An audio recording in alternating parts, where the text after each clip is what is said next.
یەکێک لە پاڵەوانەتەکانی کەوا لە ماوەی داهاتوو یەکێتی ناوی تێنسی کوردستان ئەنجامی دەدا بریتێ لە پاڵەوانتی کراوەی پێشکەوتوان کەوا ئەو پاڵەوانتی تاسەریە لە هەموو شارەکانی کوردستان و بێجگە لەوەشکەوە یاریزانەکانی کوردستان ئەمە ڕێگەمان خۆش کردووە بۆ هەموو یاریزانەکانی تری عێراق کەوا بتوانن بەشداری ئەو پاڵەوانتێ بکەن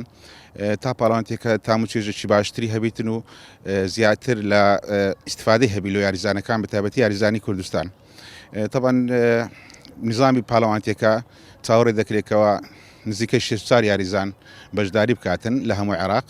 ئەمە بە سیستەمی 600 یاریزانی ئەو یاریزانەی کەوا پۆلینکراویان هەیە لە عێراق و لە کوردستان پۆلینیان دەکرێن و یاریزانەکانی تریش دابەش دەکرێن و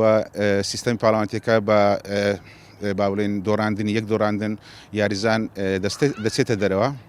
پاڵەوانتێکە لە شاری هەولێر ئەنجام دەدرێت لە یاریەکانی یەکێتی تێنسیلقی هەولێر بەروارەکەشی تەوەقع دەکرێت هەفتەک بخایەنەی لەبەرەوە لە 5 مانگ هەتا 12 هەفت پاڵەوانتێکە ئینشاءالله بەردەوام دەبێتن.